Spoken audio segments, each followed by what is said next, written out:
There are billions of pounds sitting in pension pots across the UK that nobody is claiming, not because the money has gone anywhere, but because the people it belongs to have simply lost track of it. The average UK worker has 11 different jobs over the course of their career. That is potentially 11 different pension pots with 11 different providers spread across decades of working life. If you have ever changed jobs, and most people have, there is a real chance you have money sitting in a pension somewhere that you have completely forgotten about. By the end of this video, you will know exactly how to find every pension you have ever paid into, what to do with it when you find it, and how to make sure you never lose track of one again.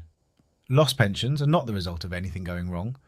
They're an almost inevitable consequence of how the UK pension system works, combined with the reality of modern working life. When you leave a job, your pension pot stays with your former employer's pension provider. It does not follow you automatically. It sits there invested, continuing to grow, but no longer receiving new contributions. And unless you actively keep track of it, it is easy to lose sight of over time. People move house and forget to update their pension provider with a new address. Old employer pension schemes get transferred to different providers when companies merge or restructure. After a decade or two, the name of the pension company you barely knew you were with can be impossible to remember. The scale of the problem in the UK is significant. Industry estimates suggest there are billions of pounds in unclaimed pension pots, with the number of lost pensions growing every year as auto-enrolment means more people than ever are building up multiple small pension pots across different jobs. The good news is that the money does not disappear. Pension providers are required to keep records, and the government provides a free service to help you trace pensions you have lost track of. The Pension Tracing Service is a free government service provided by the Department for Work and Pensions. It holds a database of over 200,000 workplace and personal pension schemes, and can help you find contact details for pension providers linked to previous employers. It is important to be clear about what the service does and does not do. It does not tell you how much money is in a pension. It does not transfer money or consolidate pensions on your behalf. What it does is give you the contact details of the pension provider linked to an employer you worked for, so you can then contact that provider directly to confirm whether you have a pension with them. You can access the Pension Tracing Service online at gov.uk, by phone or by post. The online service is the quickest option. You simply enter the name of a previous employer and the service searches its database for pension schemes linked to that employer. You will need to remember the names of employers you have worked for, which sounds obvious, but can be surprisingly tricky if you are going back 10 or 15 years. It is also worth knowing that if a company has changed its name or been taken over, the pension scheme may be listed under the original company name or under the acquiring company. Here is the practical process for tracing lost pensions in the UK in 2026. Step 1. Make a list of every employer you have worked for, going as far back as you can remember. Include part-time jobs and short-term contracts, particularly if they lasted long enough for auto-enrolment to apply, which is any job where you were earning above the threshold we covered in the previous video. Step 2. Visit the Pension Tracing Service at gov.uk and search for each employer on your list. The service will return contact details for any pension scheme linked to that employer. Step 3. Contact each pension provider directly using the details provided.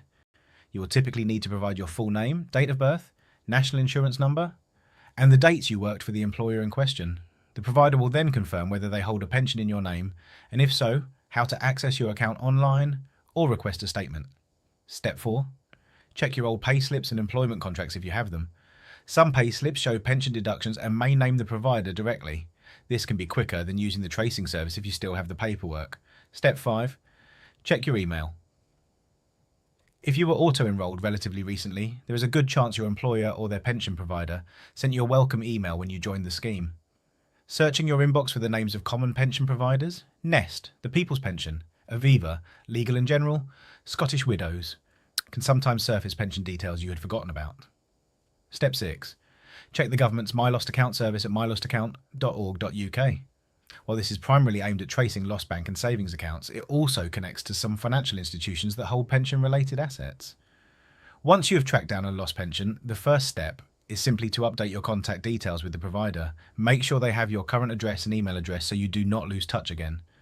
Then request an up-to-date statement showing the current value of the pot, what fund it is invested in, and what the projected value might be at your target retirement age. This gives you a clear picture of what you have found and whether it is a meaningful amount. Check the fund it is invested in. As we covered in the previous video, many pension pots sit in default funds that may not be the most appropriate option for your age and retirement timeline. If you have found a pension you had forgotten about for a decade, it is worth reviewing what it is invested in. Check any charges being applied. Some older pension schemes, particularly those set up before auto-enrolment, can carry higher annual management charges than more modern schemes. A charge of 1% or more per year is worth taking seriously because over decades, those charges compound significantly. Check whether the scheme has any valuable guarantees. Some older pension schemes include guaranteed annuity rates or other valuable benefits that could be lost if you transfer.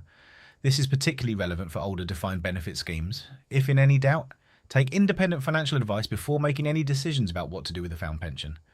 Once you have located all your pension pots, a natural question is whether to consolidate them into one place. There are genuine arguments on both sides. The case for consolidation: having all your pension savings in one place is simpler to manage and easier to monitor.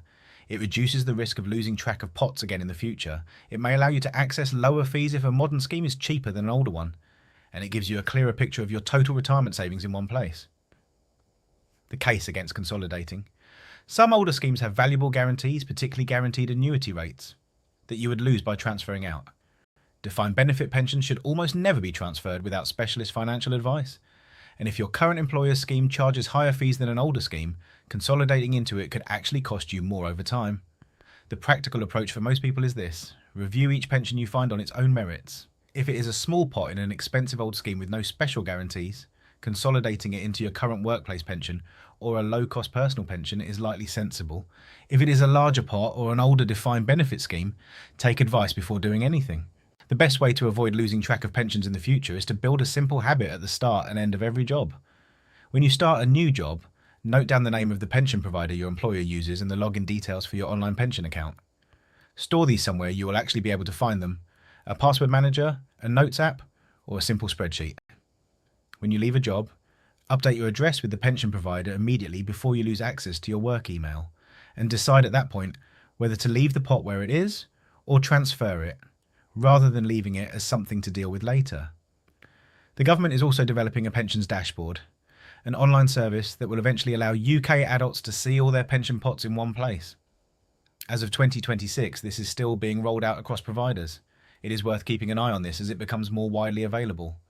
To bring it all together, lost pensions are extremely common and represent billions of pounds sitting unclaimed across the UK. The government's free pension tracing service at gov.uk is the starting point for tracking down any pension you have lost contact with. Once you find one, update your details, check the fund and charges, and decide whether consolidation makes sense for your situation. And going forward, take 5 minutes at the start and end of every job to record your pension details somewhere you can actually find them. There is a real chance you have money sitting in a pension somewhere right now that you have forgotten about. It takes less than an hour to check. If this video helped you take control of your pension situation, subscribing takes 2 seconds and means you won't miss a video. We post twice a week on making your money work harder in the UK, and next up we're tackling the gender pension gap, why women in the UK retire with an average of £89,000 less than men, and what to do about it.